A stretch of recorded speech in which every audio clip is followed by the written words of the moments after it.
출애굽기 9장 1절에서 12절 말씀입니다.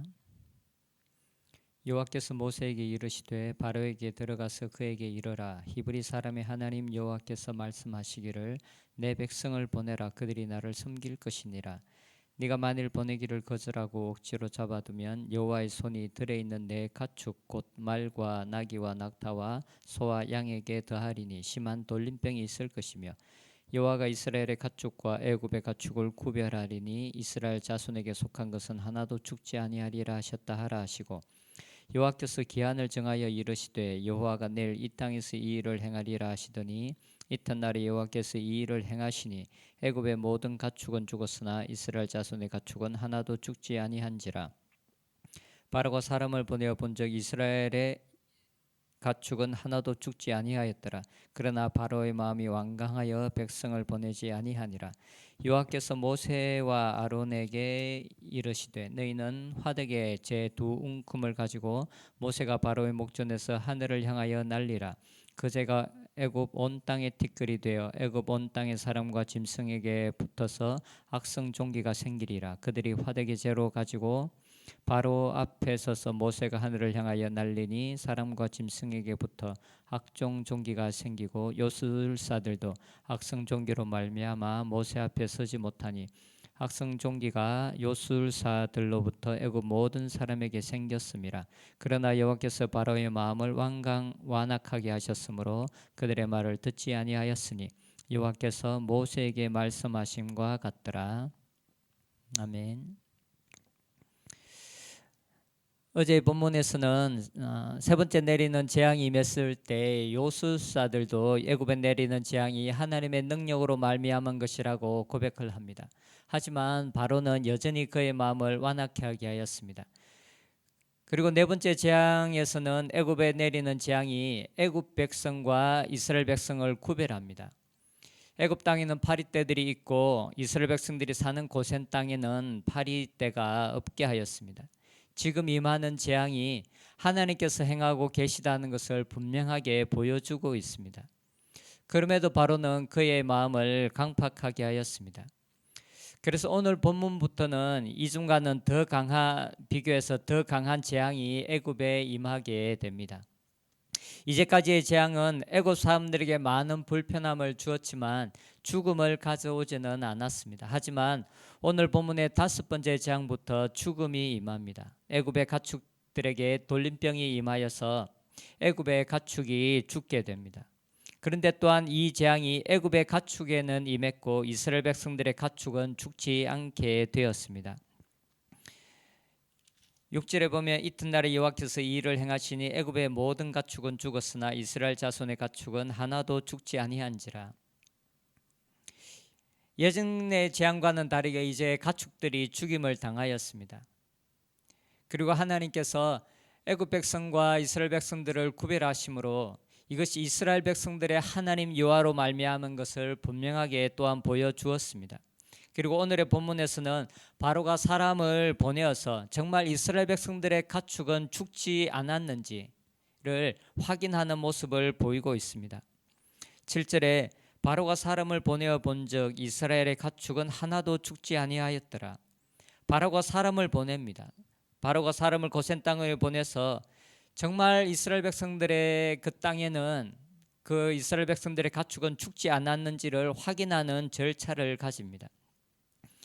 왜 바로가 사람들을 보내었겠습니까? 정말 이 재앙이 애굽 사람들에게만 임했고 이스라엘 백성들에게는 임하지 않았는지를 확인함으로써 이것이 정말 이스라엘 백성들의 하나님으로부터 말미암은 것인지를 확인하고자 하였을 것입니다.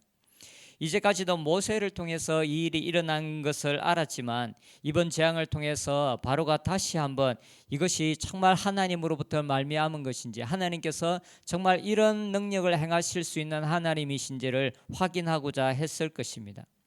그가 확인한 결과 실제로 이스라엘 백성들의 가축은 하나도 죽지 않았다는 것을 그가 분명하게 확인하게 됩니다. 이런 확인의 절차를 거쳐서 이제 상황이 분명해졌습니다. 이 재앙이 분명히 이스라엘 백성들의 하나님 여호와로 말미암은 것이라는 것이었습니다. 지금 애굽 땅에 임하는 이 재앙은 바로가 통제할 수 있는 것이 아니었습니다. 그래서 그가 싸워서 이길 수 있는 그런 문제가 아니었습니다. 하나님께서 내리는 재앙에 바로와 애굽 백성들은 속수무책일 수밖에 없었습니다. 이제 방법은 하나밖에 없습니다. 항복하는 것입니다. 지금의 이런 상황에서는 자기 스스로 통제할 수 없는 이런 상황에서는 항복할 수밖에 없고 항복하는 것이 가장 지혜로운 방법입니다. 그러나 바로는 지금의 이 상황에서도 그의 마음을 완악하게 했다라고 성경이 기록하고 있습니다. 바로가 사람을 보내어 본 적 이스라엘의 가축은 하나도 죽지 아니하였더라. 그러나 바로의 마음이 완강하여 백성을 보내지 아니하니라. 이런 상황에서도 자기 스스로 통제할 수 없고 이것이 분명히 하나님으로부터 말미암은 것이라는 것을 그가 확인하는 절차를 거쳤음에도 불구하고 바로는 그의 마음을 완악하게 행했습니다. 하나님께서 이제까지 지금 행하는 일들이 하나님께서 행하시는 일이라는 것을 분명히 보여주었습니다. 그리고 요술사들조차도 이것이 하나님의 권능이라고 고백하게 하였습니다. 이제까지 애굽 땅에 임했던 이 재앙은 애굽의 백성들이 섬겨왔던 그들의 하나님이 하는 일들과 그들이 섬겼던 신들이 해왔던 일과는 차원이 다른 일들이었습니다. 그들이 부인할 수 없는 하나님께서 행하시는 일들이었습니다. 그리고 이 모든 재앙들이 애굽 사람들에게는 임하고 또한 고센 땅에 있는 이스라엘 백성들의 땅에는 임하지 않는 것을 보여줌으로 말미암아 하나님의 권능이 또한 얼마나 큰지도 보여주었습니다. 하나님께서 이렇게 여러 방법들을 통해서 이것이 분명하게 하나님으로부터 말미암은 것이라는 것을 알려주셨음에도 불구하고 바로는 스스로 그의 마음을 완악하게 하고 강팍하게 하여서 하나님의 말씀 듣기를 거부하였습니다. 하나님께서 네 번째 재앙부터는 애굽 백성과 이스라엘 백성들을 구별하기 시작하셨습니다. 애굽에 내리는 재앙은 한편으로는 심판의 기능이 분명하게 있기 때문에 이 심판이 애굽 백성들에게는 임하고 그리고 이스라엘 백성들에게는 임하지 아니하였습니다. 이스라엘 백성들의 입장에서는 재앙이 애굽 땅에만 내리는 것을 보았을 때 그들의 마음은 너무나 감격스러웠을 것입니다. 그들이 섬겼던 하나님, 그들의 조상의 하나님이 실제로 온 땅의 하나님이신 것과 그리고 이제까지 그들이 섬겨왔던 애굽 땅을 심판하시는 것을 보았을 때 얼마나 감격스러웠겠습니까? 하지만 또 한편으로는 저는 이번에 성경을 묵상하면서 애굽 백성과 이스라엘 백성들을 구별하는 것이 한편으로는 바로와 애굽 백성들에게 내려주시는 하나님의 긍휼이라는 생각도 들었습니다. 하나님께서 애굽 땅에 심판을 내리시지만 바로와 애굽의 백성들이 하루빨리 자신들의 죄를 회개하고 하나님의 말씀에 순종하기를 원하시는 하나님의 긍휼의 표현이 아니었을까라는 생각이 들었습니다. 하나님은 심판을 기뻐하시지 않습니다. 하나님은 누구도 멸망받기를 원하시지 않습니다. 그래서 그들이 부인할 수 없는 기적을 보여주심으로 그들이 빨리 그들의 죄로부터 돌이키고 하나님의 말씀에 반응하기를 원하셨을 수도 있겠구나라는 생각이 들었습니다. 그래서 하나님께서 보여주시는 이러한 기적들이 한편으로는 하나님께서 진노 중에서 긍휼을 베푸시는 분이신 것을 보여주는 것 같습니다. 그런데 이러한 기적들을 보여주었음에도 불구하고 바로는 여전히 그의 마음을 완악하게 하고 강팍하게 하였습니다. 하나님께서는 그에게 충분한 기회를 주셨습니다.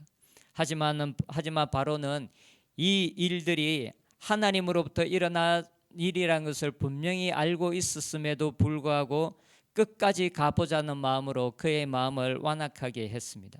사람들을 보내어서 이것이 정말 하나님으로부터 일어난 일인지 확인하는 절차를 거쳤음에도 그는 그의 마음을 완악하게 했습니다. 그래서 이제 하나님은 직접 하나님께서 바로의 마음을 완악하게 하십니다. 다섯 번째 재앙까지는 성경은 바로가 스스로 자기의 마음을 완악하게 했다라고 기록하고 있습니다. 그런데 여섯째 재앙부터는 하나님께서 바로의 마음을 완악하게 하셨다라고 기록하고 있습니다. 12절에 그러나 여호와께서 바로의 마음을 완악하게 하셨으므로 그들의 말을 듣지 아니하였으니 하나님께서는 이제까지 바로에게 계속적으로 기회를 주셨지만 바로는 스스로 그 모든 기회와 긍휼에도 불구하고 그의 마음을 완악하게 했습니다. 그래서 너무나 완강한 그 바로의 마음을 이제 6번째 재앙 이후부터는 하나님께서 그의 마음을 완악하게 하셨다라고 성경이 기록하고 있습니다. 성경은 하나님께서 처음부터 바로의 마음을 완악하게 했다라고 기록하지 않습니다. 하나님은 처음부터 어떤 사람의 마음도 완악하게 하시지 않습니다. 하나님은 사랑이십니다. 하나님은 언제든지 모든 사람들이 하나님께 돌아오기를 원하시는 사랑의 하나님이십니다. 누구도 처음부터 외면하는 사람은 없습니다. 그에게 모든 사람들에게 기회를 주십니다. 하나님의 마음은 사람들이 회개하는 것입니다. 멸망을 기뻐하는 분이 아니십니다. 하지만 하나님께서 인내하시고 긍휼을 베푸시는데도 불구하고 그의 마음을 계속적으로 완악하게 할 때, 그리고 하나님께서 그의 마음을 보실 때 그의 마음에 더 이상 소망이 없다라는 것을, 돌이킬 소망이 없다라는 것을 아실 때 하나님은 그를 버리시기도 하시고, 그리고 때로는 사람의 마음을 완악하게 하시기도 하십니다. 하나님은 때로 자신의 능력이 얼마나 크신지, 그리고 자신의 구원함이 얼마나 위대한지, 하나님의 진노의 무서움이 얼마나 큰지를 알리기 위해서 때로는 사람의 마음을 완악하게 하고 바로의 마음을 완악하게 하여 바로를 사용하기도 하십니다. 그래서 로마서 9장 17, 18절에 이렇게 기록하고 있습니다. 성경이 바로에게 이르시되 내가 이 일을 위하여 너를 세웠으니 곧 너로 말미암아 내 능력을 보이고 내 이름이 온 땅에 전파되게 하려 함이라 하셨으니, 그런즉 하나님께서 하시고자 하는 자를 긍휼히 여기시고 하고자 하시는 자를 완악하게 하시느니라. 처음부터 바로의 마음을 완악하게 한 것이 아닙니다. 그에게 충분한 기회를 주셨음에도 불구하고 그가 스스로 그의 마음을 완악하게 할 때 하나님은 그분의 능력을 보이시고 그의 구원의 위대함을 보이시고 하나님의 진노의 무서움을 알리시기 위해서 사람의 마음을 완악하게 하여 그를 사용하기도 하신다라고 성경이 분명하게 말씀하고 있습니다. 하나님은 때로 하나님의 어떤 성품을 나타내시기 위해서 사람의 마음을 완악하게 하실 수도 있습니다. 하나님께서는 바로에게 지속적으로 기회를 주셨음에도 불구하고 그는 완강하게 그의 말씀을 부인했습니다. 때로 하나님께서 우리들에게 지속적으로 말씀하고 있는 부분이 없는지 다시 한번 살펴보았으면 좋겠습니다. 지속적으로 하나님께서 우리들에게 기회를 주심으로 우리가 불순종 가운데서 벗어나 순종의 자리 가운데로 지속적으로 요구하고 있는 영역은 없는지 우리 자신들을 살펴보았으면 좋겠습니다. 우리가 지속적으로 하나님의 말씀에 불순종한다라는 것은 정말로 두려운 일입니다. 우리의 삶의 지존자 되시는 하나님께서 인내하심으로 우리에게 지속적으로 말씀하시고 우리에게 지속적으로 기회를 주시는 영역이 있다면 우리가 두려움 가운데 하나님 앞에 순종하며 나아갔으면 좋겠습니다. 우리의 삶이 바로처럼 하나님의 진노의 두려움을 나타내기 위해서 사용되어지는 그릇이 아니라 하나님의 위대하심, 하나님의 영광, 하나님의 은혜, 하나님의 인자하심을 드러내는 도구로 저희들이 사용되었으면 좋겠습니다. 그래서 저희들의 삶이 하나님 앞에 순종함으로 하나님께서 이 땅에 구원하시는 사람들을 구원하시는 능력과 하나님께서 하나님의 백성들을 위해서 일하시는 그 은총들을 나타내는 그 일에 하나님께서 저희들을 사용하시는 은혜가 있었으면 좋겠습니다. 기도하겠습니다. 하나님, 혹시나 우리의 마음에 완악함이 있다면 하나님 우리의 삶 가운데 그 완악함을 보여주시고 비추어 주시옵소서. 하나님께서 지속적으로 우리의 삶 가운데 말씀하고 있는 영역이 있음에도 우리가 불순종하고 스스로 하나님의 말씀에 귀를 닫고 있는 부분이 있다면 하나님 명확하게 말씀해 주시고 가르쳐 주셔서 우리의 마음을 스스로 완악하게 하는 자들이 아니라 하나님의 말씀에 반응하고 기쁨으로 하나님의 말씀에 순종하는 자들이 되게 하여 주시옵소서. 그리하여 하나님의 인자하심을 드러내는 그 일에 우리들의 삶이 사용되어지게 하여 주시옵소서. 예수님의 이름으로 기도드립니다. 아멘.